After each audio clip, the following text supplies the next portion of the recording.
Round 7 from Brett Budd Track and Trail. Art Ekman and David Bailey along with Davey Coombs. Doug DeMocas, the Wheelie King.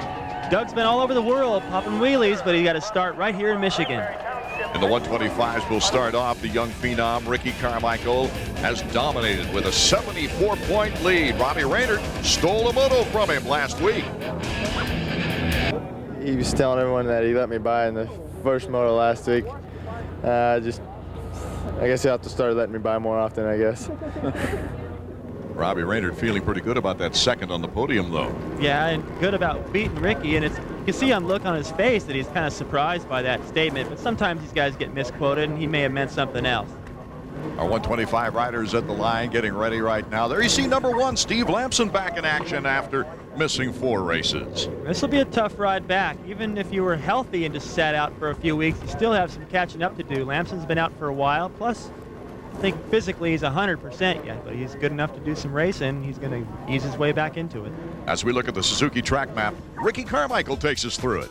There's some downhills, and it's a little muddy in practice, so they watered it a lot and plowed it up. There's some good jumps. I don't know about that Larocco leap thing on a 125. You're not going to see me doing it, but other than that, some good tabletops, some doubles, a little triple, and I don't know, ready to rock. Art, the track here at Redbud is one of the longer tracks. You can see the long, wide starting area, fast first turn, and the Larocco's lead that he was talking about has been made quite a bit steeper this year, so the 125s will have trouble there. A very fast track and not too much room for passing once you get by this wide area. Wyndham, a great start. Deegan is right there. Lamson, Skaggs, Pichon, Casey Johnson. All good starts. It's Wyndham, the hole shooter. Ryder clipping the hay bale and going down. Not one of the favorites. I think it was Doug DeHaan, David, as we see Wyndham coming over the jump. Lots of big, fast jumps on this track. Huge variety. That's the first one they encounter, a big ski jump. Come around that corner and you can't see anything but sky and you drop into the valley. Kevin Wyndham with good speed. This guy has had more bad luck than I can ever remember. One race, he never left the gate because of ignition problems. A rock hit a pipe the next race. Also, he's made his own bad luck by going down a couple of times, but he's looking for his very first victory, David. That is amazing to me to think that Kevin Wyndham has not won a race this year. He's had his opportunities. He's been out front just like he is here, but it's been bad luck. It's kept him from winning the moto, and I would think that's got to come to an end here pretty soon. It's a Team Honda battle for second place. Number 29, Scott Sheik and Steve Lamson. What a strong start for Steve, just coming back into it. Steve has always gotten good starts, and he's going to get an opportunity to look at Wyndham, who's been at least one of the fastest riders out there this season in this class. He'll be a real good gauge for him right off the bat. Riders with a couple of weekends off prior to this race, and Lammy said he was going to go fishing. Well, he went up to Mammoth Mountain and went bar to bar and won the 125s there with that tremendous motocross they stage every year. It's a beautiful facility, and it also gets very rough up there. Sandy soil, high altitude, and he's strong enough to win there. I would say he's strong enough to win here today, and he's certainly got to look at the leader. Good track time for Lammy. Right now he's looking at the back of number 29, Scott Sheik. Sheik, a win on the season at Mount Morris. He did about everything he could do. 2 hole shots and led every lap.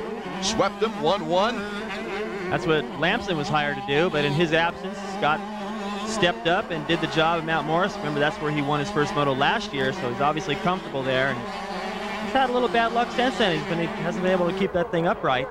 But when he does, he's fast. A favorite track of Lammy's, coming off the flu last year, taking the overall victory with a 3-1. That was his 8th moto win of the year. But very impressive, it was the 3rd overall in a string of 7 overalls in a row. He also had little trouble winning back in '95. They see Carmichael working on Pichon. These guys are, Carmichael dropping both feet off the pegs as he compressed into that valley. There's a rut there, and it just grabbed his feet right off the pegs, but stayed right on the bike. It takes a lot of strength to hold it wide open with no feet on the bike. Carmichael not having an easy time of it, trying to get by Team Suzuki's number 27, Mikel Pichon. Carmichael with a fairly slow start for Ricky, about 5th or 6th. He doesn't usually worry about that too much. I know he'd rather get the hole shot. Whenever he does, he's gone, but he has been able to work his way through the pack. As long as he stays in contact or can see Wyndham up there, will still be a threat. He's going right after Pichon. Look at that. He went right out there to try to bump into him and get his attention. Michael Pichon coming off his best performance of the year at Southwick with a 6.2 and a 4th overall. We take a look at our field summary. Kevin Windham way out in front. AMA Motocross on ESPN2 is being brought to you by Honda. With a whole new line of new motorcycles, your Honda dealer is the most exciting place to be this spring. Honda, come ride with us. Welcome back to Redbud Track and Trail. Always an interesting track. It's long, it's fast, and in some places pretty narrow, not easy to pass on. This is the battle for second place. Scott Sheik, number 28, in front of number 1, Steve Lamson, the defending champion. Kevin Windham is out in front. Windham has led before and run into trouble, so anything can happen here in Moto number 1 of the 125s. Windham continues to pull away about a second a lap. Now the battle for second between the Honda teammates is on, and Carmichael's still trying to get around Pichon. We've got a great story within the story here. Lamson, of course, came into the season looking for his 3rd consecutive title, but injuries intercepted that idea. You know, being out so many races, not winning the champion this year's going to be hard to deal with, but it's going to make me want to try harder next year, and especially when I come back this year and, you know, for the rest of the race, I just want to win and, you know, show everyone that I'm still fast. My fitness and everything and my training, I've been keeping up on that. You know, I know it's not, you know, when you're off the bike, it's not like being on the bike. You know, when you get on, you're always a little bit more tired. But I've had a week and a half or so to go, you know, to train and ride. And I raced up in Mammoth at high altitude, and that helped me out a little bit. So I think I'm ready. It looks like he's ready right now, but what about the adrenaline pump coming back for the first moto after being out 4 races? Well, you're going to be more nervous. I've had the same problems and missed races. You come back a little more nervous because you don't know what the pace is. And always when you watch the race or watch practice, it always looks like those guys are going a lot faster than you feel like you're going. And that usually leads to some arm pump too. But right now, Steve still looks pretty comfortable out there. Windham, our leader. Scott Sheik of Team Honda in second. And now Pichon is pulling up fairly close to Steve Lamson for 3rd. That'll make him more nervous. At first it was looking good. He was staying pretty close to Sheik. You know, you could see Windham up there, but now as Windham's starting to get away, Lamson, you know, he's keeping tabs on that. Now he's getting some pressure from the back. He knows he's got to step up his pace a little bit, and it's a little tough to do. Like you said, Art, it's his first one back. It's going to be a little harder for him. Scott Sheik just breezing through. Here's Lamson, Pichon, and then the always dangerous Ricky Carmichael. Well, wait till Carmichael gets a piece of Lamson. The first time they got together was in the first moto at Gainesville, and they finished right there together. Let's check on Steve Lamson's progress. Davey is with his mechanic, Mike Gossler. Davey? All right, how do you feel about Steve's progress so far? Well, I'm pretty surprised where he's running. I figured he'd be a little bit tight, being that this is his first race back. But if he can finish in this position, I think he'll be in there for the second one for sure. Feel confident. Has your rider been staying in shape during the injury? Yeah, but nothing beats being on the bike. No matter how hard you train, if you're not on the bike, you don't have that edge. And he just got on the bike about a week ago, so he's doing pretty well. Right now, another young man who's doing pretty well is Michael Pichon, holding off the always charging number 70 Ricky Carmichael. David, you remarked after Budds Creek that probably his rehabilitation coming back from the broken leg has made him stronger now for motocross. Well, I'm speaking from experience and also just in noticing Pichon, and that's what it looks like to me. I think we saw the same thing with Doug Henry. He came back very strong after that back rehabilitation, and look at where Pichon is. He's actually made time on Lamson. Carmichael has had his chances and has made a few bids at him and hasn't been able to find a way around. Now look at what Carmichael's done so far this season in the points lead. I got to say Pichon is looking pretty good right now and obviously feeling very comfortable out there. Interesting on that off-camber turn where both riders almost have to fall off the bike the other way to keep it straight. Carmichael now showing a wheel to Pichon. Ricky Carmichael has shown me a lot of patience in hanging behind Pichon, though, and not making a mistake. Ricky Carmichael has had a tough time getting by this kid. Let's go to Davey. Chad, we're watching Ricky's progress. Looks like Michael Pichon's throwing up a roadblock. Yeah, right now Ricky seems to be a little bit faster, but Pichon's taking the main lines, and Ricky's got to get by him now and catch up to those other guys, and I believe he'll be all right. Well, I'm not sure there's one guy he can catch up with, and that's Kevin Windham, who is just sailing along flawlessly so far in first place here in our first moto. And that's why there's concern that he needs to get around Pichon right now. Carmichael does if he wants to have a shot at him. Windham gets much farther ahead, and that's going to be the end of that. Well, this is the first of 4 motos on the afternoon, and the track is really, in some places, getting rutted up big time. Yeah, already very choppy coming out of some of the berms and the switchbacks down in the valley. Up here, it always stays pretty smooth, especially when they go into the start area. They keep that disc up. Whoa, Carmichael banging a little bit. Ricky Carmichael trying to take over 4th place, does so. That was a pretty aggressive move. He had to get in there and bang a little bit. You know, that's about as polite as he could be to make that pass, and I think Pichon isn't upset with it. He knew that he left the door open a little bit right there, and Carmichael was just close enough to take advantage. Well, this has been a very polite race so far compared to your days. Well, there were times during my... Geez, look at Carmichael right there, flying all the way up into the corner. He is desperate right now to make some ground on this man right here. Wyndham is starting to disappear from his view. Been quite some time before we checked into our leader, Kevin Wyndham. But take a look at his technique and his speed. You can hear how early he gets on the throttle right there and feathers that clutch. He doesn't want those R's to dip down at all. Very aggressive. Kevin Wyndham, of course, very good friends with his mechanic, Ali Seymour. And Davies with Ali down in the pit area. Ali, it looks like Kevin's checking out again, but are you guys at all nervous that bad luck's going to creep up? I sure hope not. I mean, it's in the back of my mind. I don't think it's in the back of his too much. He forgets about it, but I don't know. We've had some pretty crappy luck in this outdoor season, and hopefully it's changing right now. Hey, what's with these starts? That's 3 hole shots in a row. I don't know. He's just timing the gate good, and that Yamaha's pulling him great. Ali Seymour is taking nothing for granted. I don't blame him either. Now, he's also being pretty modest, too, about that bike. And he knows how that's tuned, and that's probably why he's getting that hole shot. But he is getting a great jump at the gate, obviously. A good reaction to get out there in front. Taking a look at the field summary. Wyndham, Sheik, and Lapson 1 through 3. Pichon slipping to 5th. Welcome back to Buchanan, Michigan. Redbud Track and Trail, a traditionally tough track, as we're in moto number 1 of the 125's. Art Ekman, David Bailey, and Davey Coombs down in the pits. 107, Ronnie Techner. As he came up to that Larocco's leap there, heading up the hill, he was looking over his shoulder, seeing who was back there to possibly challenge. After coming back on the American circuit, after winning several Japanese national championships, he's steadily improved. You see him running in 6th place. He's coming from a 19th, an 8th, and then a 7th. He's trying to better those overall performances here, as Kevin Wyndham is our leader. Number 7, Scott Sheik, coming over the finish line jump, with Lammy pretty close to him now. What looks like might be a good battle for 2nd place shaping up. Ricky Carmichael has some space to pick up on 3rd. Michael Pichon. Those top 5, you can see, are quite a ways ahead.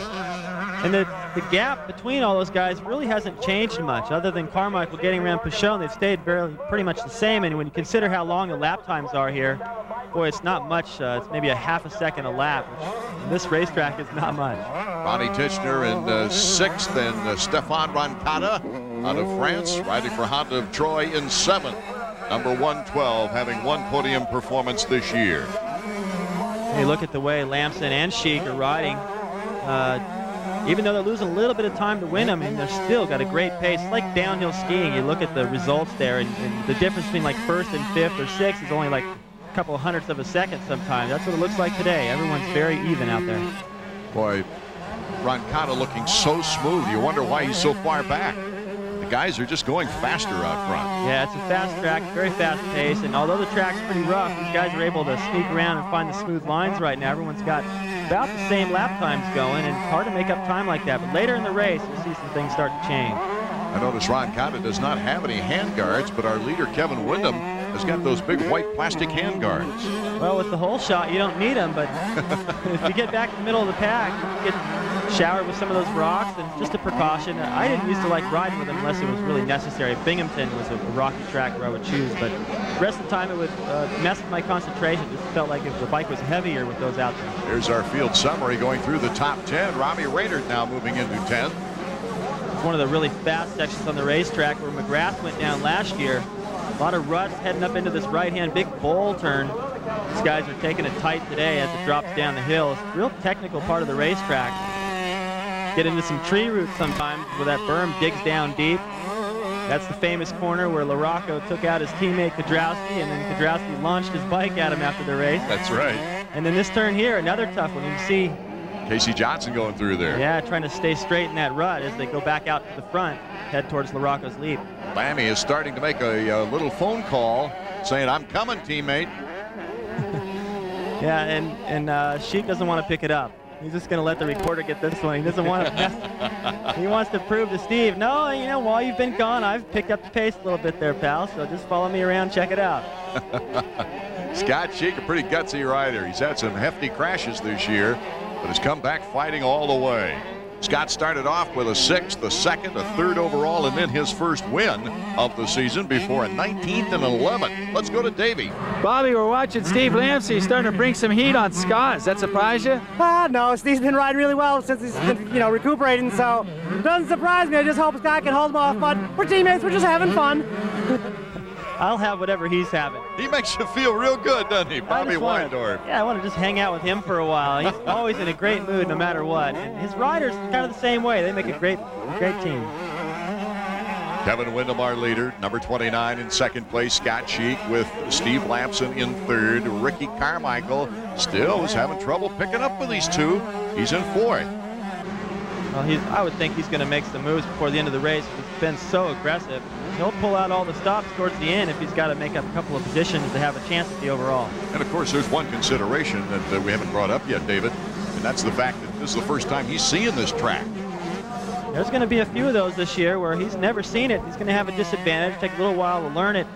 Now they don't ride the track like they used to on Friday, so it's, the guys that have ridden there quite a few times have a big advantage. Somebody like Lamson, of course, who Carmichael's still going to have to work his way around. So you can take a look at Windham. Got a lot more experience out here. As we take a look at Casey Johnson trying to catch up with Stefan Roncada, number 112. Casey, number 32 on the pro circuit, Kawasaki. He's been running up front a lot lately, a couple of podiums, and after getting that hole shot at Budds Creek, a little more comfortable out there riding in the front with these guys, and now I think in the back of his mind he believes like he belongs up front, and on a good day he can challenge these guys. A little tough luck the last time they got together as he reached up for a tear-off. The front wheel caught, remember, and he went flying, but he still came out in the top 10. As we take a look at Lammy with the big roost, trying to catch up. The entire race he's been chasing number 29, Scott Sheik, here in the first moto. Sheik reminds me of a boxer who just keeps coming back up off the canvas to battle you. We talked with him earlier. 100% after the Southwood crash, I am. You know, luckily, fortunately, I can take a hard hit, and it just, shook me up a little bit. I was spitting a little bit of blood and went to the hospital, got checked out, and it was no big deal. So, that just makes me a little bit more hungry. I just have to settle down out there, and, I know I got the speed, I got the strength, but just have to slow down a little bit and take my time. Well, that's the concern, I think, from Scott and the guys at Honda, is that Scott at times has been a little bit over anxious and gone down, and here pushing himself pretty hard, trying to stay with Windham and ahead of his teammate. They want to keep him on two wheels the rest of the day. Sheik, of course, not having a very good time of it with a 22nd and a 37th here last year for no points. As we take a look at the field summary, Windham is still our leader. AMA Motocross on ESPN2 is being brought to you by Motorcycle Mechanics Institute. Quality training for the motorcycle industry. Here is our leader in moto number 1 of the 125's. He'll clicking his way to victory, Kevin Windham. Extra special happy time for Kevin. This will be his first moto win of the year. There's another one. He's got plenty of jumps here at Red Bud to do a heel clicker. He's got about 4 or 5 more opportunities before the checkered flag, and he has just ridden flawless. Right from the gate, I mean, he had the lines figured out, knew right where he was going, very aggressive, just pulled away. No one even had a chance. A 3rd place at Gatorback in the opener, a 3rd place at Southwick in the last event. He's hopping over holes. His rhythm today just looks fantastic, and he's had that before. Like we said, he looked good at Glen Helen, leading early. Pipe problem, leading early at Red Bud, chain broke. I mean, he's had opportunities to look like this, but just not all the way through the moto. Kevin Windham now, as Ali says, he's not thinking of bad luck during the race. It's totally out of his focus. But he's so close now to victory, I'm sure it's even left Allie's mind of all the bad luck they've been having all season long. You got to think that at some point that's going to be behind you. And with his talent, he's got the ability to win the rest of the races. And if anything happens to Carmichael, the title's still within his grasp. He's a long ways behind right now, but it's a ways to go, and you never know. Keep the pressure on, force Carmichael into a mistake, and could be a battle right down to the wire. McGrath had a 47-point lead with only 4 events left last year in the 250s and had the little injury, and EMIG was right there to take advantage of it. So anything can happen in this motocross season, that's for sure. Kevin Windham is just hoping to recoup and get his confidence back and get back on the podium. I'd imagine with the way he's ridden, as smooth as he's looked out there, he hasn't used a whole lot of energy, and he's going to have a little more time to rest than everyone else because he'll be in the pits about an extra few minutes. Well, we call him a future superstar, but he's getting there so rapidly. Kevin Windham, the checkered flag, his first moto victory. It's Windham, Scott holding off Lampson the entire race for second, Ricky Carmichael in fourth, Vachon in fifth. Let's go down to Davey now, who's moving over toward our winning. All right, Kevin, congratulations on your first win of the year, at least outdoors. Yeah, it's been a long-awaited first win. You know, like I said earlier, I was getting down, but you know, I feel really good. I'm not really that tired. I let those guys ride my race for about the first half of moto. Then after about 15 minutes, I just started loosening up, and that's what I need to do next moto. Now tell me about the cross you have on. I understand you've got a lucky ornament that you haven't been wearing because you lost the chain. Can you tell us about that? A guy came up to me in Binghamton and gave me this cross and said it had been blessed by a cardinal, and I put it on at Buchanan and won the last 2 nationals. And I kind of said, wow, man, this thing's really working. So yeah, the chain broke, and I didn't have it on for a couple races, and I don't know, I don't want to be too superstitious, but I have it on this time, and I definitely won. So you know, I'd just like to thank the Lord for keeping us safe out there, and I'll have it on for the rest of the year for sure. Congratulations, Kevin. Thanks a lot. The young man from Germantown, New York, Scott Sheik, this is the 3rd time this year that he's placed second in a moto. He also, of course, has 2 wins. Let's go to Davey. Welcome back in the winner's circle. I know you had some problems at Southwick in the second moto, but it looks like you're all better. Yeah, you know, I went down in Southwick and I just banged myself up a little bit, but you know, I was riding good then and I'm riding good now. I'm doing what I want to do, is get a good start and be nice and smooth and take my time, and I did that this moto. I made a couple mistakes and Steve got up to me, but you know, I took a couple deep breaths and relaxed and started pushing really hard, and that's all I had to do. I felt really good out there. My Honda's running really good today, and everything's going good. Can you get after Windham in the second moto for the overall? I sure can. You know, I pushed pretty hard there, but I went to this moto with 2 weeks of just thinking about calming down a little bit, and so I took it easy a little bit really and set a nice pace. I think next moto, if I'm right up there, I'm gonna charge a little bit harder and give it a little bit more, and I think it'll pay off the second moto. This huge crowd at Red Bud Track and Trail awaiting the second moto of the 125's. We're down there with Steve Lamson, defending 125 class national champ. Steve, sorry to catch you here behind the starting gate, but you just look like you're hanging out. We thought we'd catch up with you and see how the comeback's coming. It's going all right. On first moto, I was pretty happy with it, and I just wanted to get the first moto over and know that I could run with those guys. You know, I've been off so long, I was a little bit nervous, you know, at the starting gate, but I have no doubt in my mind now that I can go out there and win. So. Sounds like Lampson might have a little cold with the throat there, talking to Davey Coombs just before coming to the line. Not a heck of a lot of close, exciting action in the Moto number 1. But the surprise, of course, Windham getting his first victory. Hot set now, revving it up. Any moment now, and Moto 2 is underway. Number 28, Deegan on the inside of the Suzuki got the whole shot. So the privateer took the whole shot. But the front runners are right there. You see Sheik, number 29, moving into second place. Carmichael not far behind. Looked a little scary as he entered the first turn. Carmichael started to lean into the inside. Deegan was there and he had to correct. Took his foot off. That could have been a bad pileup. They've had him here before at Red Bud. Brian Deegan, who opened a lot of eyes during the Supercross season, winning and then launching his bike. How can you forget that victory? But he's had his injury problems ever since. Scott Cheek to the inside, takes the lead here in moto number 2. You heard him after moto number 1 saying, hey, if I got a shot, I'm going to be more aggressive. Number 70, though, Ricky Carmichael is right behind Deegan.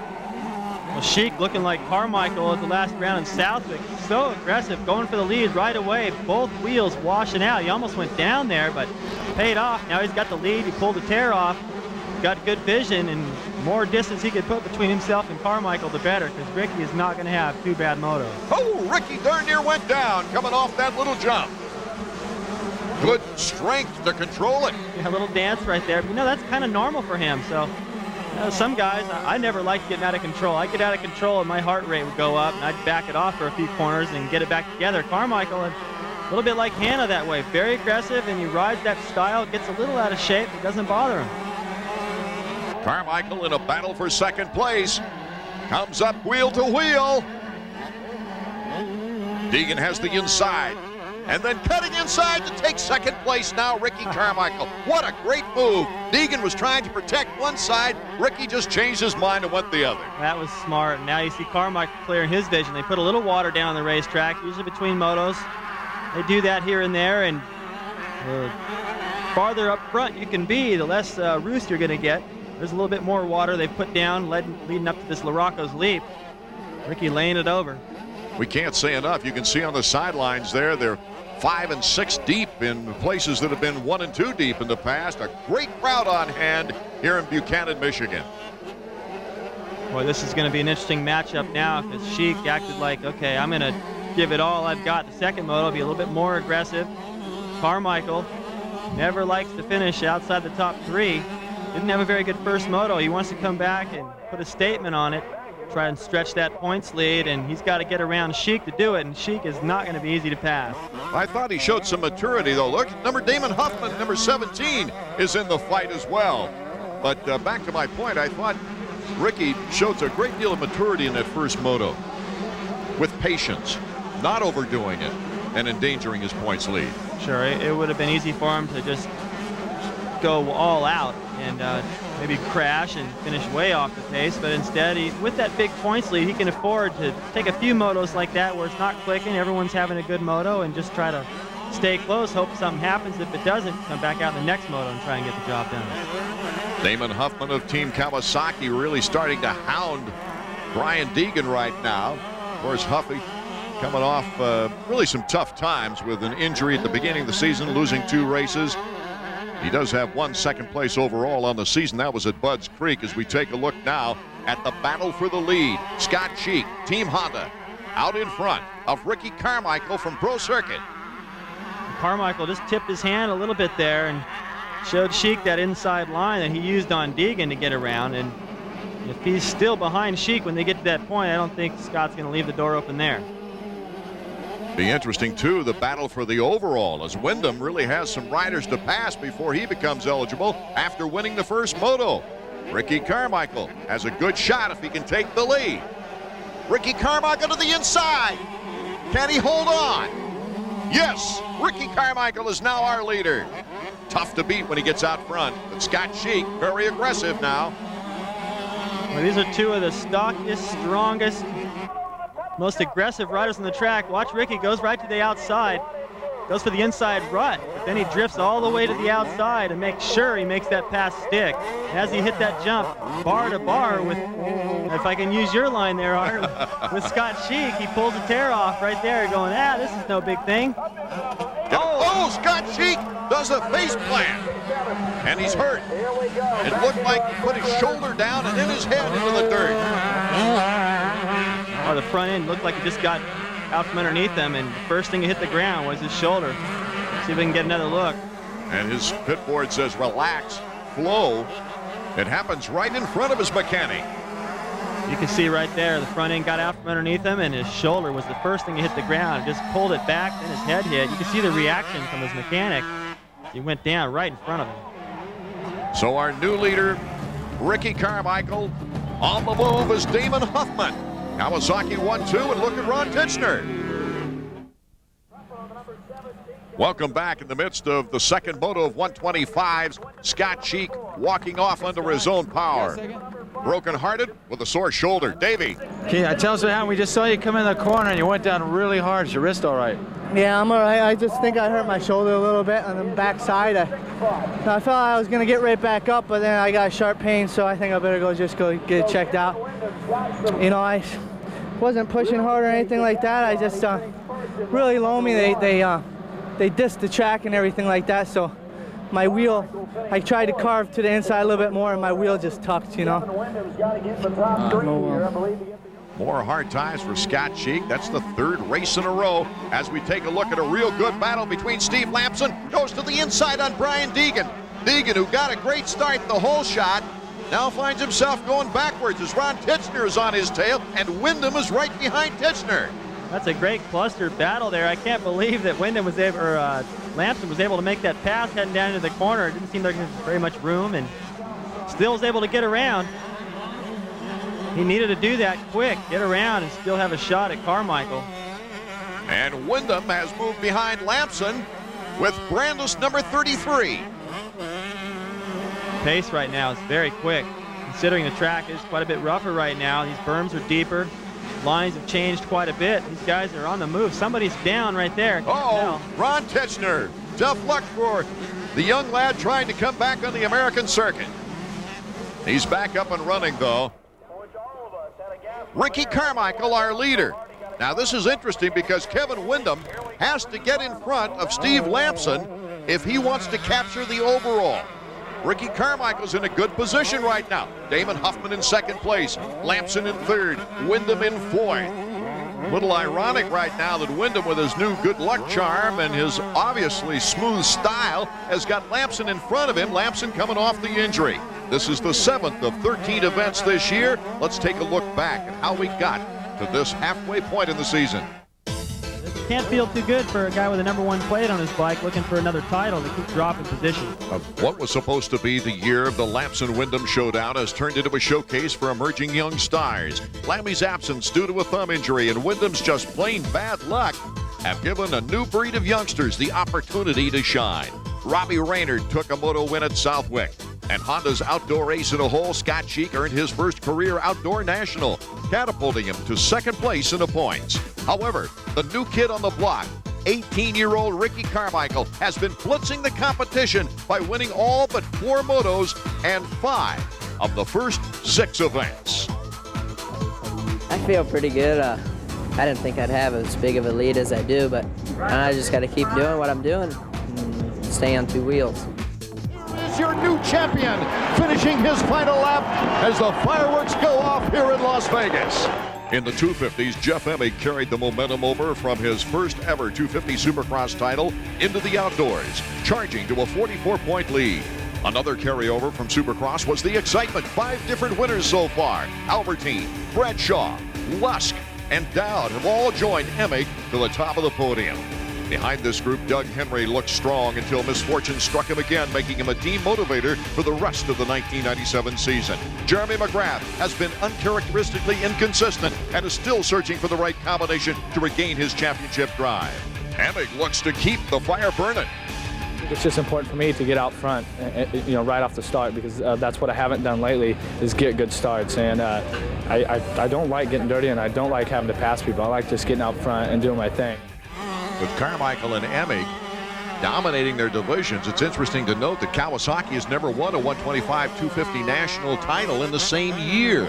They've got a great shot at it this season, and here in Moto number 2, number 7 must pass number 1 if he's to get his first overall of the season. He's definitely made up some time, but ever since he's caught Lamson, he hasn't been able to do anything else. He's just stayed at this distance, so maybe Lamson has adjusted to that pace and isn't that worried about him anymore. David, let's go back into your memory book a little bit. Was there a point in time when you had a situation like this? You had to pass somebody for the overall. Of course, and it happened here in '86. As a matter of fact, in the 500 Nationals, I had to pass Ron Lachine to beat Johnson for the overall. Couldn't do it, so it was Johnson's birthday, and he got his present. Here we have the battle still going on as Wyndham tries to get in front of Steve Lamson. Let's check back with Davey. Mike, Steve looks really strong. He's right in the middle of that Huffman-Wyndham battle. Yeah, I just hope he can get around Huffman and pull away from that a little bit. It kind of makes me nervous when they're all close like that, putting on a pretty good battle back there. Was he tired at all between motos? No, his hand was a little sore though. But I think just looking at him on the starting line, he looked a lot less nervous the second moto than he did the first moto. Our leader, Ricky Carmichael, number 70. Damon Huffman, number 17 in second, going by us there. Lamson next along with Wyndham. So we've got a nice tight pack out front like we had in the last race with the leader starting to pull away. You know, this is just amazing to me, Art. You've got Lamson, the national champion, riding pretty good in his first race back. Wyndham, who was flawless the first moto, chasing him down. Both chasing Huffman, who's got some 125 titles under his belt in the Supercross, way off the pace of Carmichael. Robbie Reynard moving up to 5th.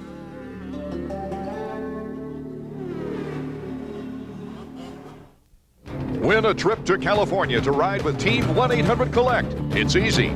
Every completed 1-800-COLLECT call you make by July 31st automatically enters you to ride with McGrath and Albertine. Welcome back, Moto number 2. Art Ekman, David Bailey, and Davey Coombs bringing you the action here as number 7, Kevin Wyndham, trying to pass number 1 to gain the overall. See Wyndham right here working inside, outside. He's not following, trying to create an opening. Kevin trying about anything he can to get by number 1. Let's check in with Davey, who's with Ali Seymour, Kevin Wyndham's mechanic. It seems like Kevin's having a really hard time getting around Lamson. He's just buying his time. Yeah, it's really hard to pass. The track's so fast. There's only one really fast line, and Slammy wants to use it, and so does Kevin. So I don't know. It's real choppy on the outsides. If you get out of the ruts, it's real deep, so it's really one fast line. We'll see. What'd you tell Kevin about the overall last time? We need to get around Lammy for an overall position, so hopefully we can do that. This is the kind of racing we've been waiting for, that's for sure. Everyone anticipated the Wyndham-Lamson duel. Been pretty much everything but after the first round. Look at that. Oh! That was slick, right down the inside. Just caught Lamson just relaxed a little bit too much right there as they came into the corner. Watch Wyndham. He'd already come from the far left or the outside. Used a little berm there, just cut all the way across the inside. He wouldn't do that every lap, that kind of a line, but it worked perfect right there to make the pass. You couldn't blink. Number 7 was by him. Now can he catch Damon Huffman? Number 17 not that far away from Kevin Wyndham. He'll still try to move forward. He won't take unnecessary chances because now that he's made that pass, he's got the overall, and I know he knows it. They're telling him on the pit board if he doesn't. Kevin Wyndham coming out of that deep rut, looking very confident in 3rd place. And Nate Ramsey's down. Nathan having more bad luck. Last 3 events. It's coming right out of the mechanics area corner. These deep ruts right there. That's where Sheik went down, entering the corner. Coming out, you can see 3 or 4 berms starting to develop. Probably just got crossed up in those. And Carmichael has got a huge lead. Ricky Carmichael, the first true rookie in his first full season as a professional to win this many events, except for Damon Bradshaw. He's just making his own line through there. Forget the berm. You remember the last rookie, the last true rookie to win a championship in his first full season? Can't think of one. Johnson had a chance, Ricky Johnson, but he blew it in the last round. In the 125's, I'm talking about. Bob Hanna goes all the way back to 76. Now I remember. Marty Smith was the guy that everyone really thought would win. That's right. And Bob, here's this 3-digit guy coming from nowhere. Yeah, he came out strong though. He had already pretty much opened everyone's eyes in the Florida Series earlier in the year. He won every race. Jumped into that class and won it his first time out. Ricky Carmichael on way to a championship. He can keep things together. He's our leader on the Suzuki Field Summary with Damon Huffman holding on to 2nd. Tim Ferry having a better time of it this moto than last. Stefan Roncada making the top 10. Here's number 24. And that, of course, is Robbie Reynard. Not the best start, but he certainly charged to the pack, stayed with it. He's electing to use that berm. A little earlier, we saw Carmichael come through there just to the inside of that, just as quick. That shows you the skill he's got to go out and just move 6 inches one way or the other to find the best line, the one he likes the most. It's obviously working. Well, Reynard just going out this year to have a good, consistent year and stay healthy, and he's accomplished that. It's worked so far, picking up in a moto win, and I gotta think that Millville will be a race where he'll be a real threat. He's won there before, back-to-back motos, and I know he's thinking about that. It's down the line a little bit. He does well in the heat, he does well in the sand, and that track seems to suit him. He's been riding good enough. Notice here we might not take for granted that Wyndham has won the overall, because Lammy's holding on pretty tight. If anything happens to Wyndham, a mistake or two, Lammy's right there. 2 laps to go for Ricky Carmichael. Let's check out the intervals now on the Suzuki stopwatch. Little ways back to second place in Huffman. And a big gap between Huffman and third place, Kevin Wyndham. The lead that Carmichael once had has really been sliced into with the pace behind him. Wyndham trying to get the overall, pushing Lamson. They've definitely carved some time out of it, but 6 seconds is still a huge lead on this track today. You heard Ali talking about the line, how it's developed. Normally 6 seconds wouldn't be that big of a lead, but here today with the pace and the way everyone's riding, he's still got a comfortable cushion. Mikel Bichon still toughing it out. He's had a good day for himself. If Ricky Carmichael should take the checkered flag, he would add 9 more points to his points lead, somewhere in the neighborhood of 83-point spread for Ricky Carmichael. You know, an independent team has never won a 125 or 250 national title. I didn't realize that. That seemed, you know, I ran across that the other night. Brown, Jeremy McGrath, Steve Lamson, Pichon, Hughes came close. Yeah, very close. He lost it to Lamson. Well, just about every good rider that Mitch Payton has ever had on his team has always been signed away to a bigger factory team, and then they win the championship. But this time it looks like he's going to get one. Well, the independent teams like Pro Circuit and Honda Troy have given great mechanical support to these riders. There's no question about that. But Carmichael, my point is, could become the first. Tim Ferry moving to 7th place. Had a mechanical problem in the first moto. We didn't even mention his name the entire moto. That's how good this 125 class has gotten. The talent has gotten so deep that somebody of Tim Ferry's caliber, a 125's Supercross champion, doesn't even get mentioned in a moto. Well, it says a lot for the future of motocross and supercross to have these young stars riding so fast and so effective. Heading up to LaRocco's Leap. There's the big double. The 250's, I would think, might get over that little hump right there and make that into a triple. A lot steeper this year. There you see all the berms. Everyone talking about how hard it is to pass out there. It looks like there's a lot of lines, but as the day continues, the track gets a little rougher. All those berms aren't really all usable. There's one everyone likes. Good camera move there, following Ferry. We'll be right back as the action continues in our final 125 moto.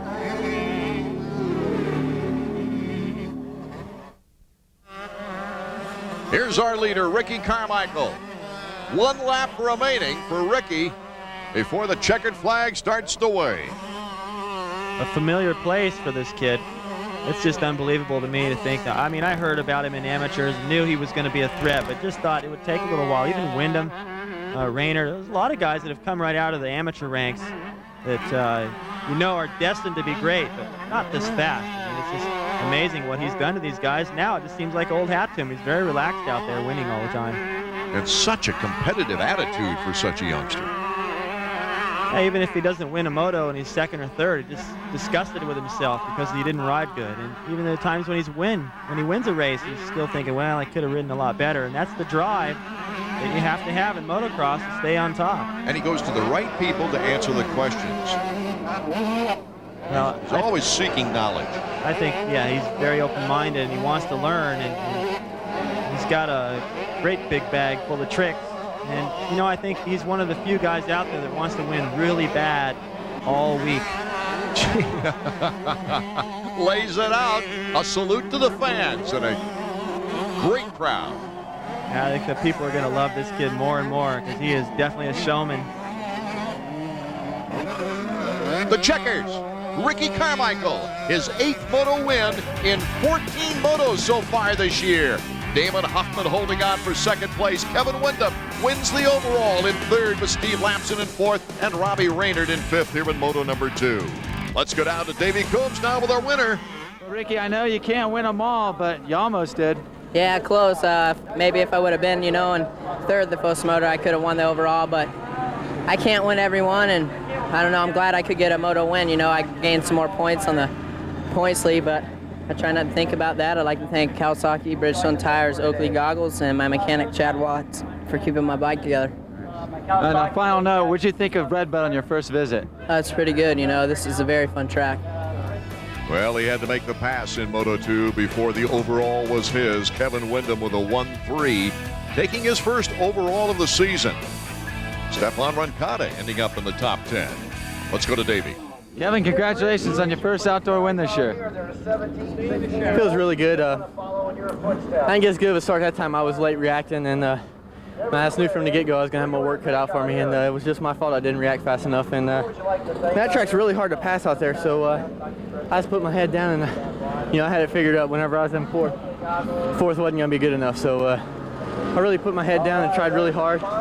Luckily, I got around Lammy, and I got my first overall and my first win for the outdoors. It feels really good, and I'm excited.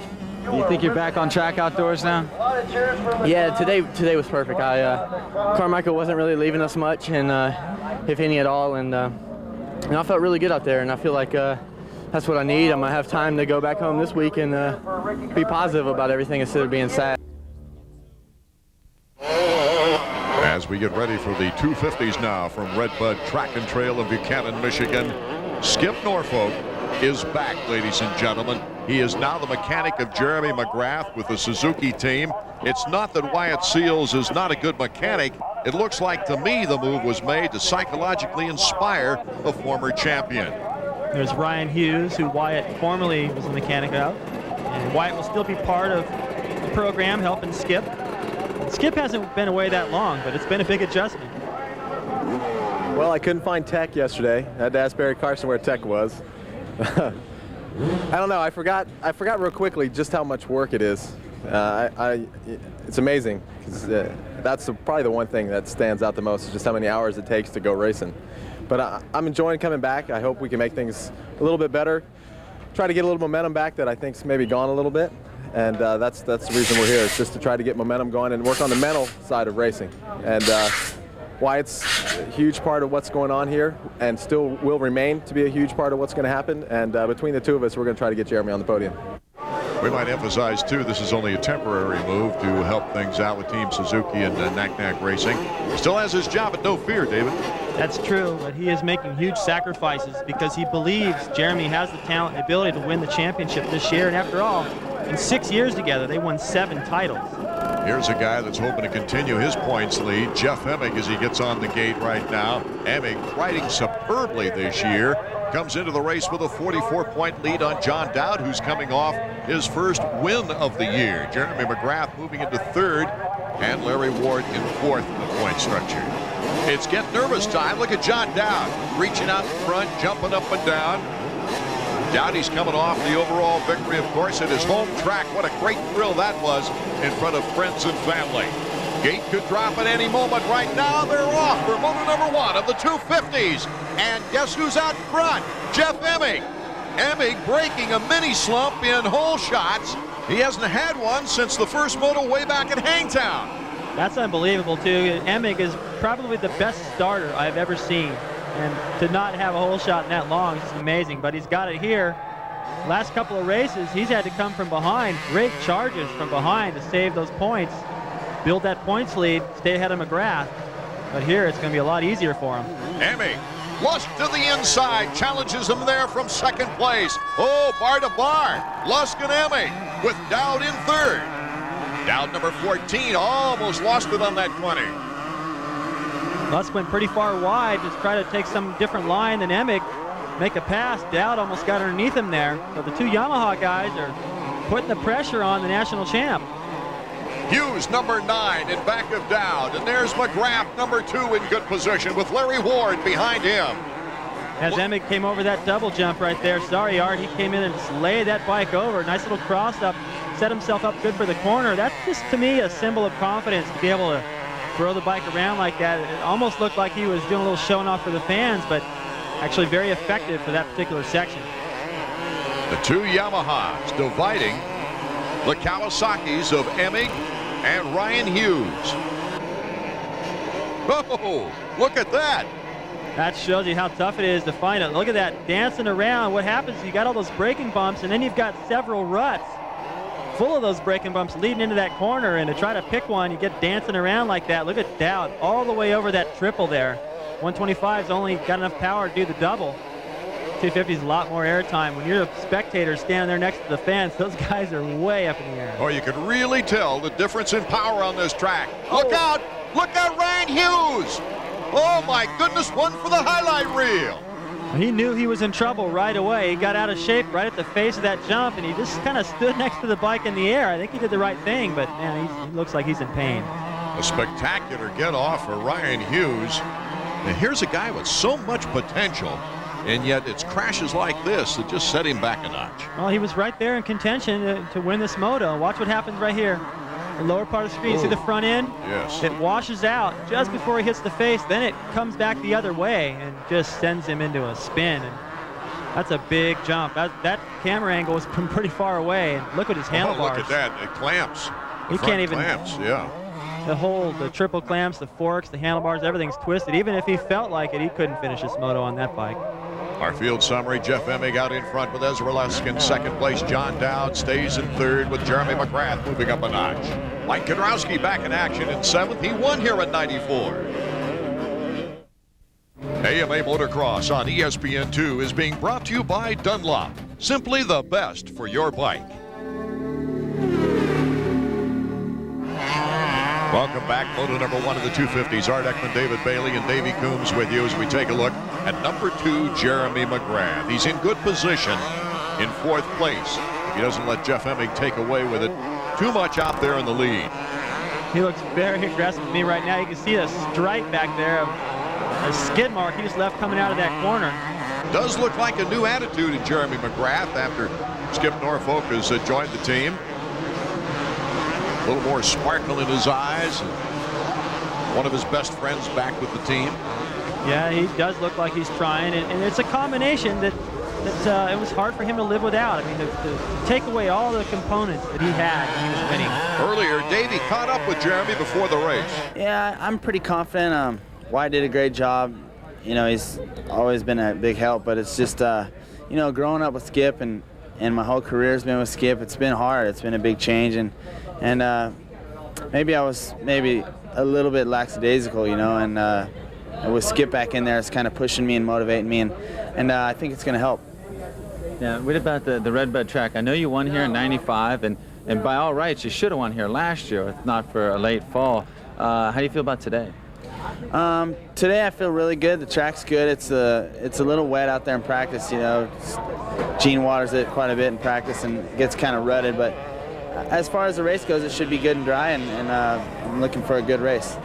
Emig has a 44-point lead. At this time last year, McGrath had a 42-point lead, and they crossed paths going opposite directions. Here's the battle for 6th, Damon Bradshaw. That's Tony Amaratio, number 44. Bradshaw on the move.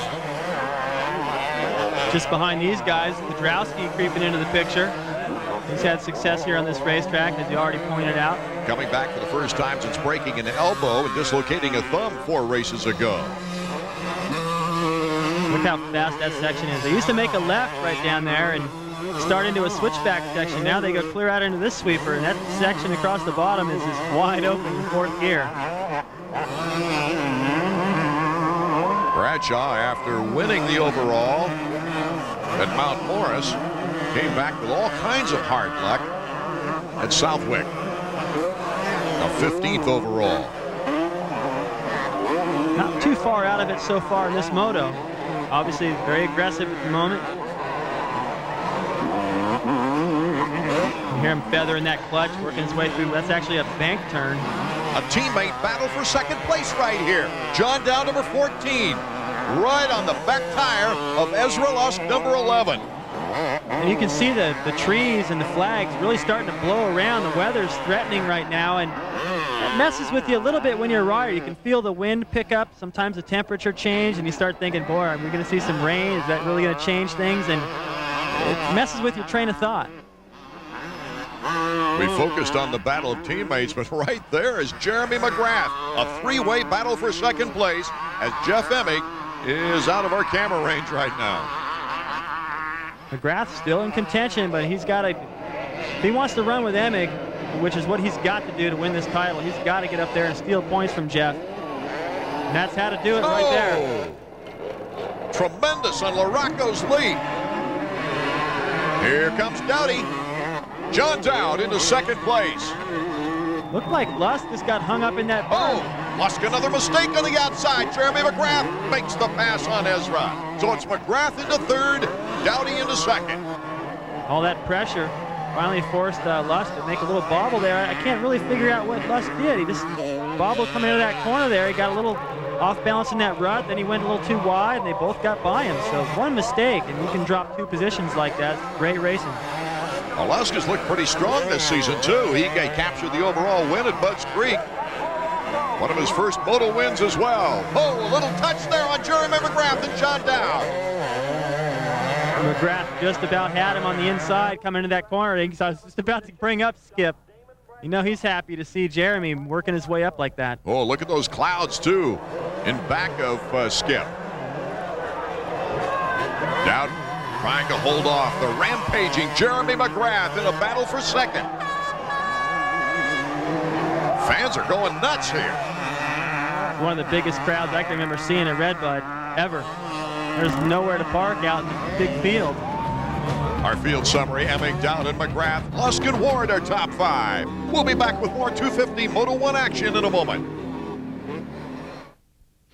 Hi, I'm Jeff Stanton with this week's Honda riding tip. In order to win a race, first you must finish the race.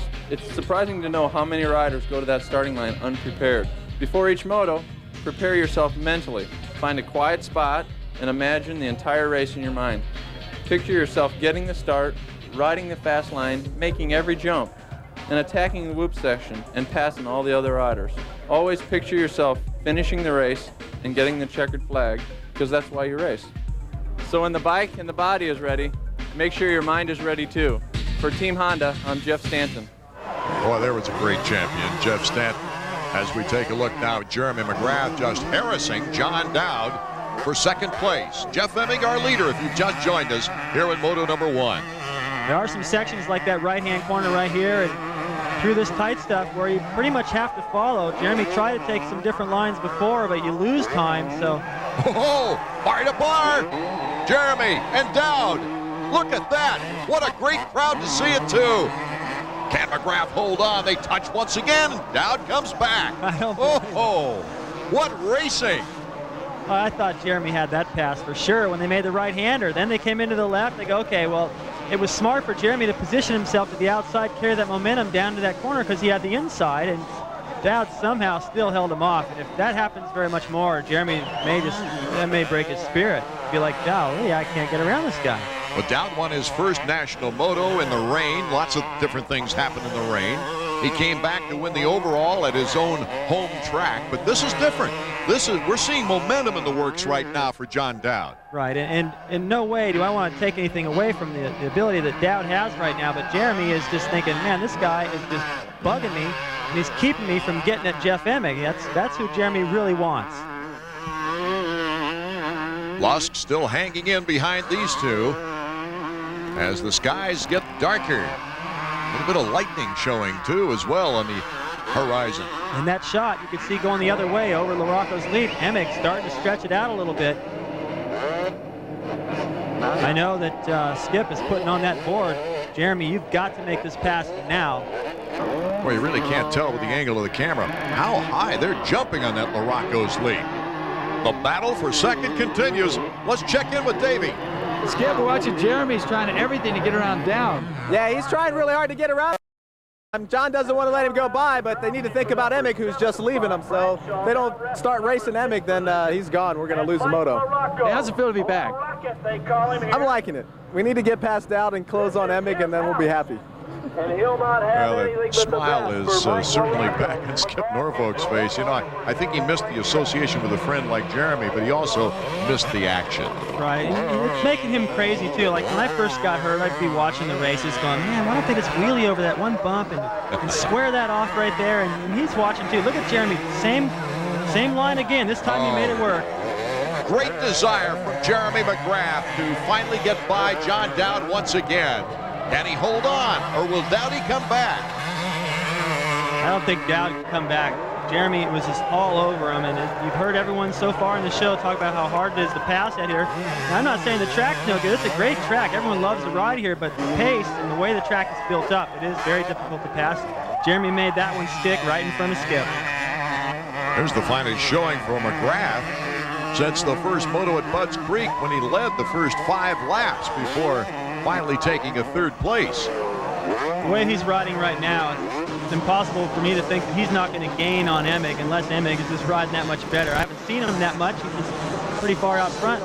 Not much racing out there, but Jeremy definitely looks like he's on his game, and that Skip added to that equation has helped motivate him just a little bit extra. Number 6, Larry Ward, only one disastrous moto this year, a 36th in Moto 1 at Budds Creek. Otherwise, he's had a pretty good outdoor season. Nothing spectacular, but a good, consistent ride for the Honda of Troy riders. He's always in the hunt. Had a great couple of hole shots at Mount Morris and a fantastic, memorable battle with Bradshaw. Oh, that was a great one, last lap. That was a good one. And he's one of those guys that on the starting line, you know that he could be a threat. You know, he's not the kind of guy that you go, well, I don't know, I think he's probably going to win the title. It's going to be between him and so-and-so, but he's definitely a guy that can win races, and he's always going to be a threat no matter what the conditions.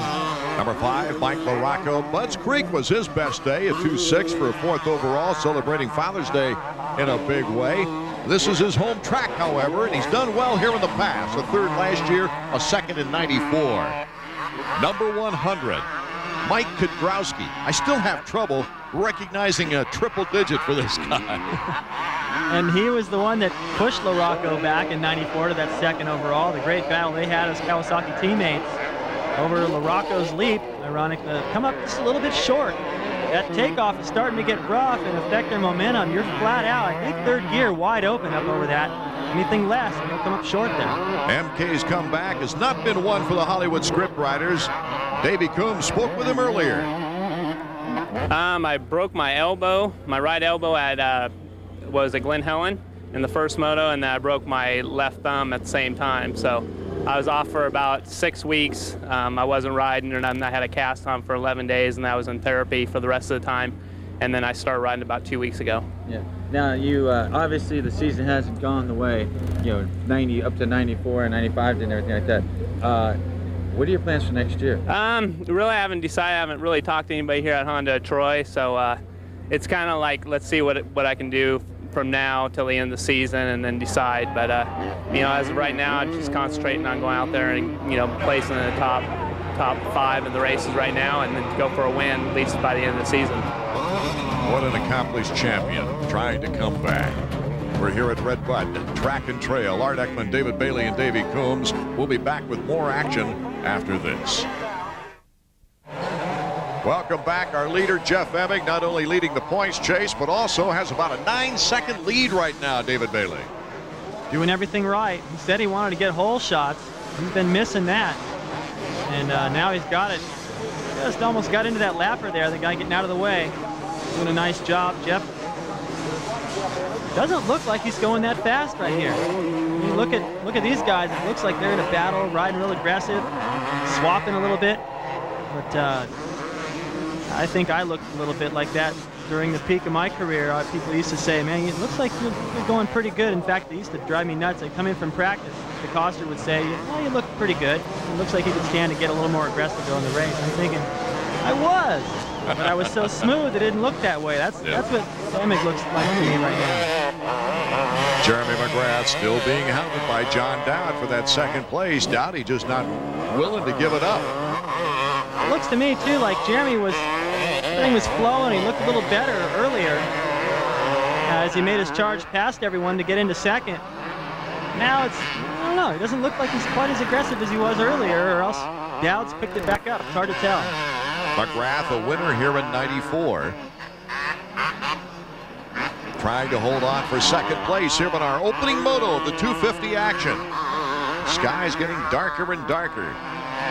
So far, the rain has held off in this area. Here comes Dowd. Dowd with the edge on the inside. Oh, it looked like he surprised McGrath. John Dowd retakes 2nd place. This has been an outstanding battle all race long. Oh, he threw his goggles off. Jeremy leaves the goggles behind, so he's not going to want to be right behind the roost. Well, that's unbelievable. That's something you see that in a mud race, but not on a day like this. What a move by John Dowd. Let's check into the mechanics area with Davey Coombs, who's with Brian Barry. Well, Brian, you're exactly right. John had some more fight left in him after all. Yeah, I could see it when he was behind him. He was looking back a little bit, and I think he was maybe a little tight, maybe a little nervous, and for sure he learned. You can see a couple lines that he's changed up on, that Jeremy showed him, and it helped him. Jeremy also had some problem with his goggles, so that kind of helped us out too. Back to the action on the track now as Jeff EMIG holds on to his lead, and Jeremy McGrath is trying to get back into second place. He's losing a little time now to John. Oh, more trouble now for Damon Bradshaw. He's having to walk the bike back. This is after that big ski jump, long straightaway. He's on the other side of the valley, so for him to get back to the pits is a long ride, a push. Hard to tell what he's messing with there. Unfortunate day for Damon Bradshaw. He's had the gas cap loose there, like he's thinking he may have run out of gas. This early in the race, with this far to go anyway, it seems like that'd be impossible. But what an unfortunate break for Bradshaw. Just trying to get things rolling with that win at Mount Morris, and then just more bad luck after that. What an exciting moment that was for Manchester Honda and Damon Bradshaw, as he's a big favorite at that track. I just really hate to see somebody with that kind of talent, potential, just to have so much trouble and to keep him out of from battling with the front runners. I mean, he's capable, maybe not of running with EMIG consistently, but here and there on a good day and a track where he's comfortable and a decent start, he's definitely capable of it. And just little bad luck problems keeps him from doing it. Here's our defending 250 champion. He has 2 overall victories this year.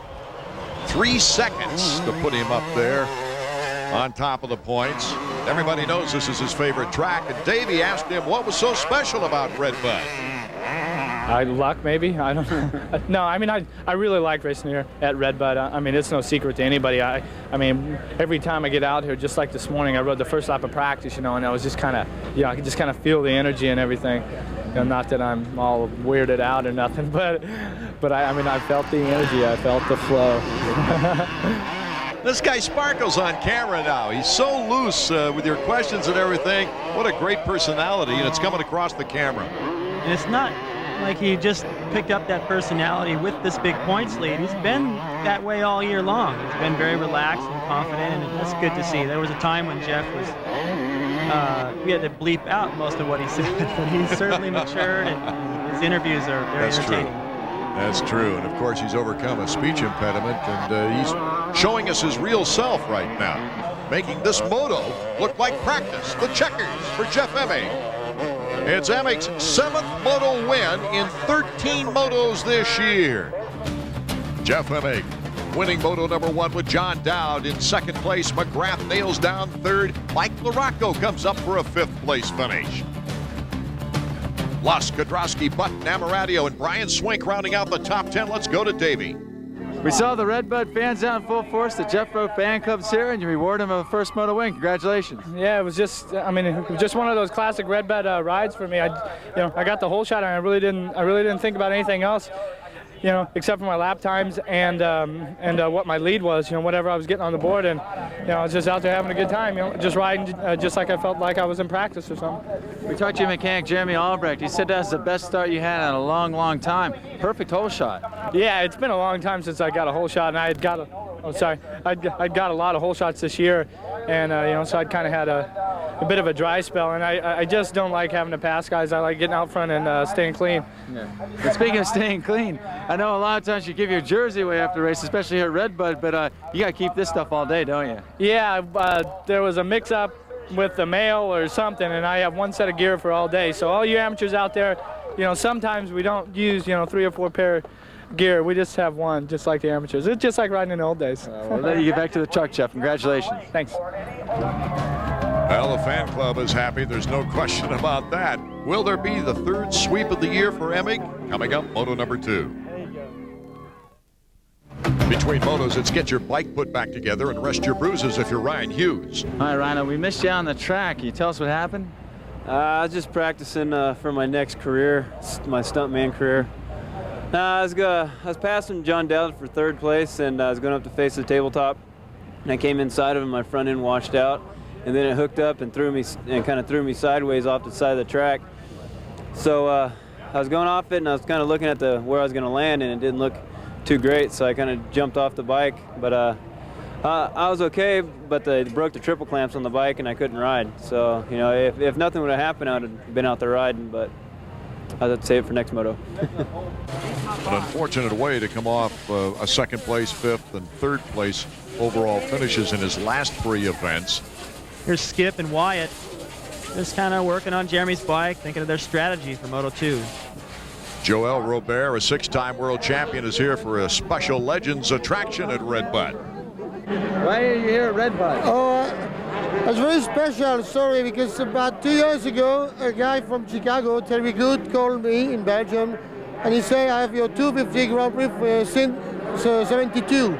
The bike I was riding in 72. I won the World Championship. I say it's impossible. I was in Belgium because those bikes was cracked before they came to the factory back, and nobody got the bike.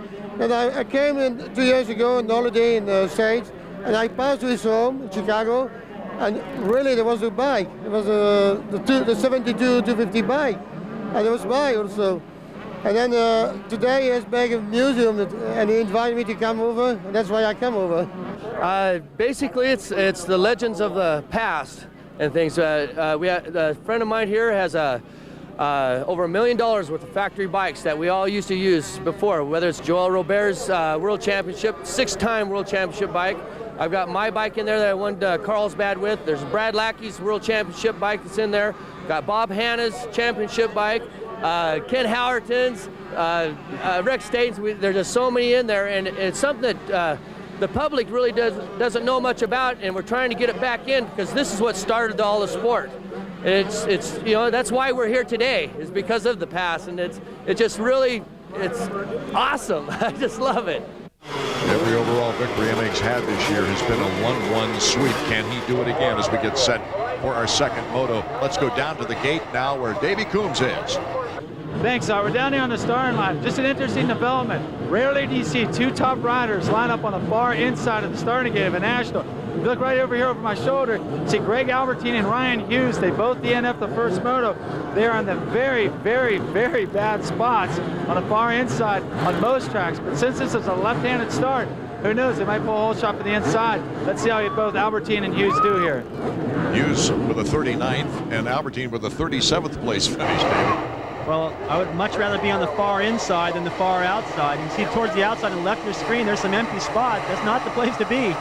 Let's check it out. It looks like Dowd and Lusk fighting for the hole shot. Lusk number 11. We'll give him the hole shot as Dowdy, number 14, takes to the inside. And it's Dowd now with the lead into the 2nd turn. Dowd just planned for that a little bit better. It did look like Lusk had the hole shot, but going into that big right-hand sweeper through the mechanics turn, Dowd had the inside edge. EMIG and Albertine and McGrath up front, along with these leaders. John Dowd. There's Albertine, number 8. So the inside start worked for him, David. Not a bad start. Much better. Like Davey pointed out, on most tracks, to be that far to the inside is not the place to be. But here at Red Bud with that big left-hand sweeper, you're on the outside, anything happens, you're collected in it. Last year there was a huge pile up there. This will be interesting with EMIG on the pursuit. Can Dowd hold him off? Dowd very strong in the 2nd motos. This is for the overall. If Dowd can hold him off, he'll get it. That'll be his 2nd in a row. I don't know. EMIG looks pretty strong. Challenge. Interesting corner. Oh! EMIG goes down. Dowdy went wide, and the wheels went out from underneath Jeff EMIG. Albertine is also down as they try to get started. How's EMIG going to get turned around in there? Everybody's passing him. Oh, Kudrowski puts him back in the dirt. Watch here was what happened. EMIG was just, the lines just came together. Then EMIG's bike, the handlebar, got hung up on Dowd's rear tire. That wasn't a bad move by Dowd at all. They just came together, and he got the short end of the stick, and then he's just right in the middle of everything, and Kudrowski came through there. It kind of seemed like he could have put the brakes on, but But nevertheless, he definitely made it a little tougher for Emig to get going. Now his bars are probably bent a little bit. He's got a long ways to go. Emig has got through the entire troop to go as John Dowd is wailing out in front. Well, that's definitely going to help his overall picture. It was going to be tough before. Emig was knocking on the door. He's got a teammate right behind him in Ezra Lusk. He actually had a foot in that door, and Dowd just slammed it. Another person benefiting. Jeremy McGrath moves into third. Jimmy Neese, the privateer, in fourth.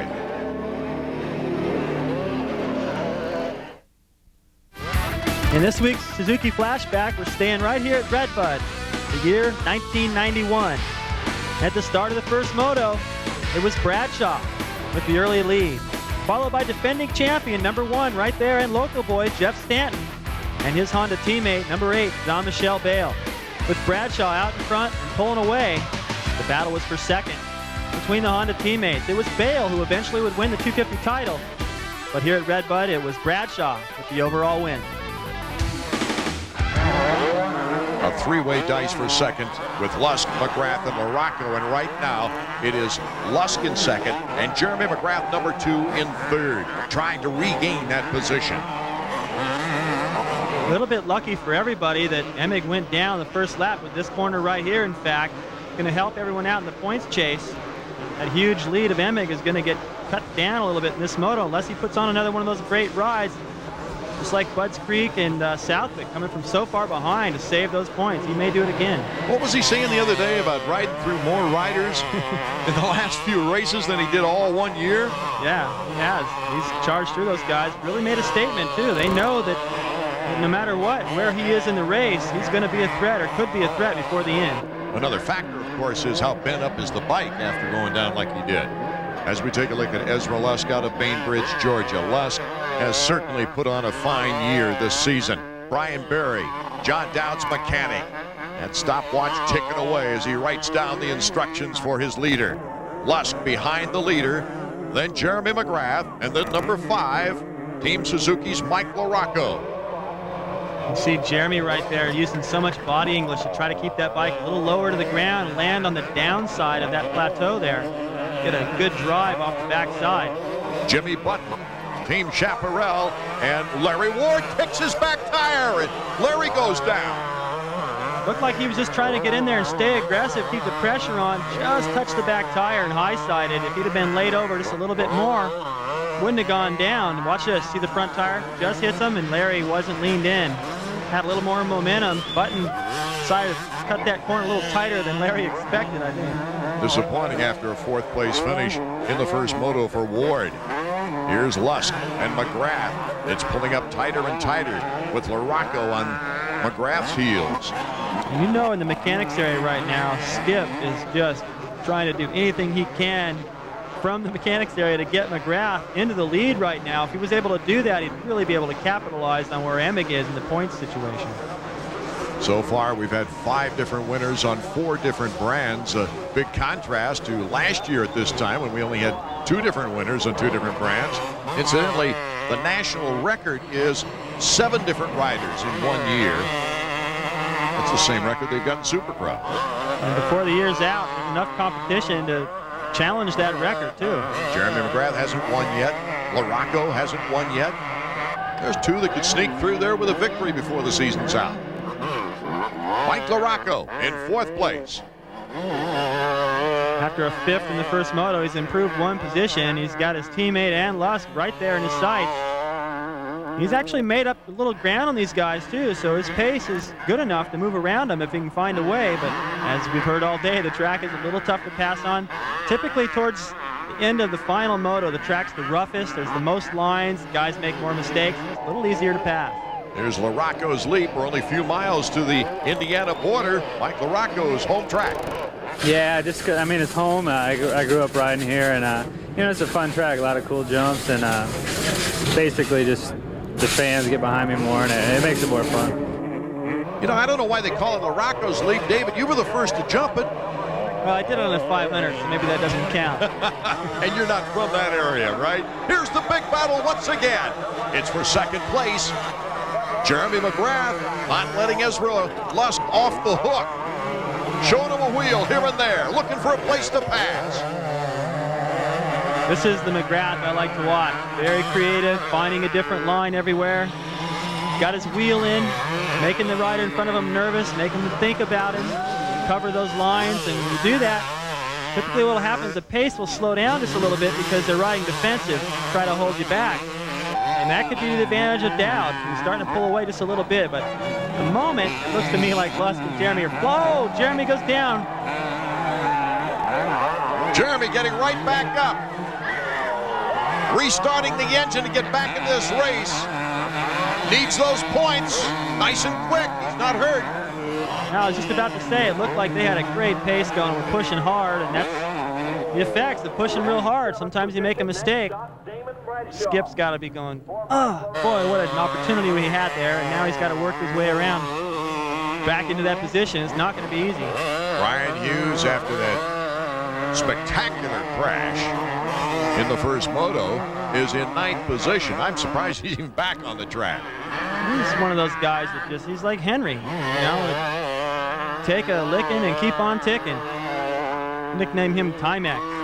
Let's start thinking Rolex at this time of year, David Bailey, as we take a look at our Honda Field summary. Dowdy still out in front with Les LaRocco, McGrath, and Ward. AMA Motocross on ESPN2 is being brought to you by Suzuki. Your Suzuki dealer has the ride you've been waiting for and the financing to get it. Art Ekman, David Bailey, Davey Coombs from Buchanan, Michigan. This is our 7th round of the 13-round series of AMA Motocross. John Dowd is our leader here in Moto2. If he holds on to that lead, he's got his 2nd overall in a row. Surprising development. Well, only that you would expect Jeremy or EMIG to be winning this thing, and here's Dowd again winning possibly for the 2nd week in a row. That's surprising, but when you look at Dowd's results, I mean, he's been climbing the ladder and really riding good. He's been a threat to win some motos and then putting together the overall at Southwick and possibly again here today. It's not that surprising to me considering the way he's been riding. Dowdy always with a great desire to win.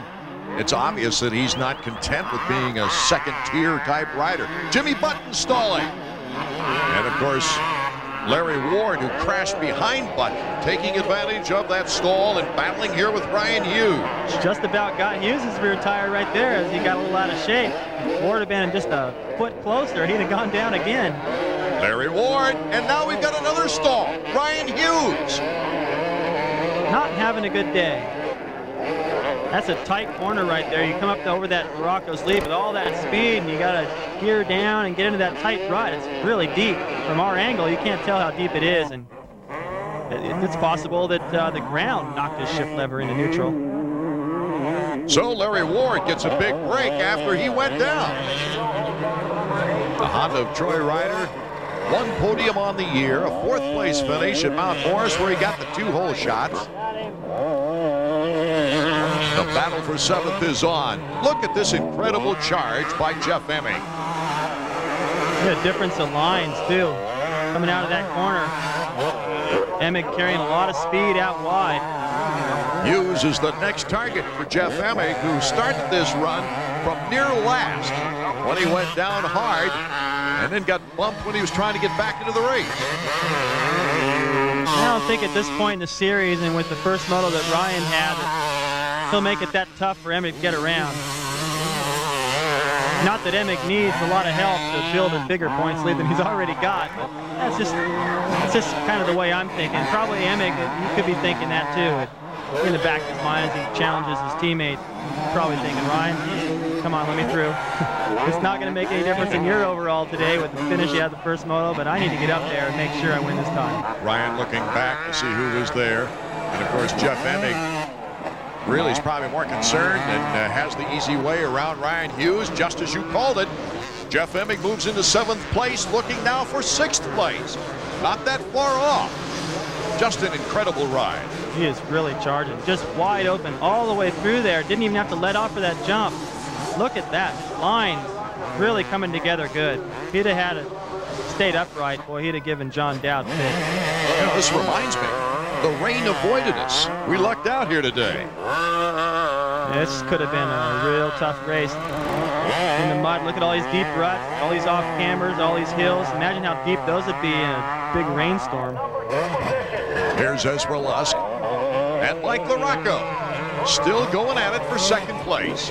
Look how hard LaRocco charges off that jump into the corner. When he lands, can't get right on the brakes. Got to feather him, and then as that bike rebounds, it gets light, gets compressed down again. Then he can get on the brakes both hard, try and make that corner. And then some of the riders are cutting that corner tight. Others, like we saw EMIG just a moment ago, go sweeping way out wide, carrying all that speed. Oh, Lusk gets a little squirrely, but still holding off Mike LaRocco. You can imagine the fans who they're with right here. Bainbridge, Georgia versus South Bend, Indiana. I think they're rooting for number 5. So too. Okay, our Honda Field summary. Dowd still holds on to our lead. It's McGrath in 4th. Welcome back. Redbud Track and Trail. We've seen some outstanding racing today, and some of it not out front. As we mentioned, number 1, Jeff EMIG, who had the whole shot and took a nice dominating victory in Moto number 1, went down early in this race and is fighting back all the way from about last to 5th and 6th positions. Right now he is hounding Larry Ward to move up again. The way he caught Larry Ward and the lines that he has out there, this is not going to be tough. Well, there he goes. Made it look awful easy. Right around him. And you know, you've got to have a lot of confidence in your training to go out there and ride that hard from that far back. Think of the energy he used getting up in that corner right there. All the way back to 5th. He got up twice from everyone running into him. So he's obviously in shape, very focused on where he wants to be, and that's back out front. Carry that number 1 plate another year. Well, many times this year, even though he's leading in points, he's had to slip up through the field after a bad break early in the race. I like to see that too. You know, you get the whole shot all the time, which EMIG has done, especially up until just recently, whole shot at just about everything. Well, you know, it's not that tough to win races. It's not easy, but certainly a lot easier. And to see him charge from behind like that and really have to dig deep here and there, that shows me he's got a lot of versatility and he's able to do whatever it takes to win a championship. It gives him the true credentials of a champion. Yes, no doubt about that. Larry Ward trying to get back into it, doing some sitting down. Looks like to me he's gotten to the point where, forget it, I can't run with EMIG's pace and there's no one else back there to challenge, so I'll just settle down and finish out the day. So a masterful job by EMIG, a good recovery by McGrath, but a great race out front with John Dowd.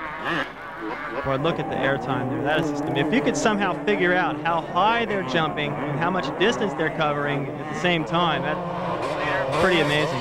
1 lap to go for number 14 for his 2nd consecutive overall victory. Takes a look over his shoulder. He's not going to see much. It's a lot of space. Great ride. It really came down to that first lap. Getting aggressive like that, stealing that whole shot away from his teammate Lusk. And that corner right there. And then winning the confrontation with EMIG. Yeah, he had the right line. Well, he's just riding beautifully. Strong, fast, smooth. He's putting it all together.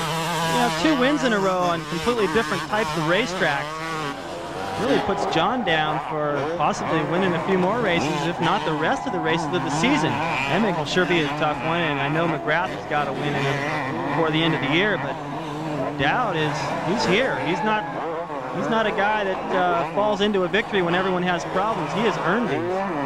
Well, 3 races ago, he was 57 points in back of the leader. Then the next race, he chipped away. He was 44 points down. And if this is the way they'll finish up, he'll chip it down to 38 points. So this championship is far from being nailed down by EMIG. Well, especially when you got somebody chipping away like that week after week.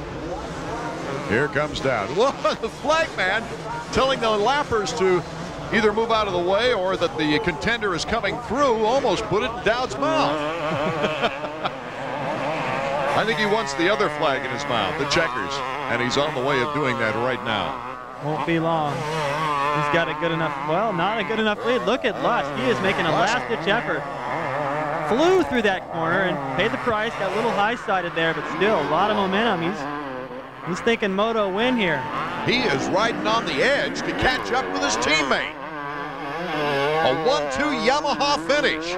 Oh, if Dowdy can hang on, this would be the first back-to-back wins for Yamaha by the same rider since Bradshaw did it back in 1992. Let's see if he can hold off his teammate Ezra Lusk. I thought he had a decent lead. Oh, almost a heel clicker. I don't think he's thinking celebration yet. He's thinking about it a little bit. Although I wouldn't want to go back to the trailer if Lusk took me on this one. John Dowd. Boy, this must feel great. Southwick was like, well, okay, it's home track. But here, different conditions, different soil, winning again, earning it, it's got to feel really good. Good starts, good strong performances all the way through. Checkers for John Dowd. A great race for this young man. AMA Motocross on ESPN2 has been brought to you by Honda. Between now and July 31st, you can get a great deal on a great bike during the Honda Ride-Off. Honda, walk in, ride off. John Dowd, his third moto victory of the year. And another big story, of course, Jeff EMIG coming from near last to finish in 5th, saving points as he is the points leader. Let's go to Davey now, who's with today's happy winner. John, congratulations. 2 wins in a row. What a surprise. Man, I'm as surprised as anyone else is. You know, I got a lot of respect for all these guys out here, and I know there's so many guys that can go fast at any time. So I just, my Yamaha worked great today with the Bridgestone tires. I got some good starts, and I've been working with Gary Semix lately with my training and stuff, and it seems like it's all kind of coming together. Now, I know that everyone expects you to win at Southwick. You always do well up there, but Redbud, man, this comes out of nowhere. Yeah, I don't know. I mean, I have no idea what happened here, but I was just. I had a lot of momentum coming off of Southwick. I was really pumped for that race, and I was just working really hard on trying to bring the momentum to this track. I've never really done that great here, but I've done good at a lot of other tracks around the country, so I figured why can't this be one of them? Couldn't happen to a nicer guy, John. Thanks a lot. Can't tell he's happy, can you? His wife and new baby. He takes the overall. Jeff EMIG moving up to second. Jeremy McGrath on the podium with a 3-4. Ezra Lusk recovering nicely from that 6th place finish in the first moto. Of course, he's signed for next year to join Team Honda. Let's go back to Davey, who's with Ezra. Okay, Yoke, just like Southwick, a really solid ride and one moto today, but you had a hard time tying together 2 motos for a good overall finish. Yeah, for sure. Southwick was, I failed practicing up at one of John's tracks and tweaked my knee a little bit, and it was bothering me a little bit that day, and I just got fatigued. I couldn't really stand up on it, and man, I track like that where it beats you, you have to have your legs and your arms. And I had a good first moto, second moto, I crashed, but today we put it back together and we're back on track. Yeah. That second moto, you were running right with your teammate, John Dowd. I know that you might have orders, you might not have orders, but you're thinking I better not pass him. He's going for the overall, he's going for the title. No, I knew he'd get the overall. He just had to beat Jeff, and Jeff fell early on, so I was going for him the last few laps there. I wanted to set a pace, and I didn't really want to go any faster than that, but man, the last 4 laps I was just as strong, so maybe next time I'll go for it. Well, congratulations on that second moto. Thanks a lot. Jeff EMIG losing only 6 points to second place Dowd, a 38-point advantage with 6 events remaining, going to Unadilla, a natural terrain Euro-style track.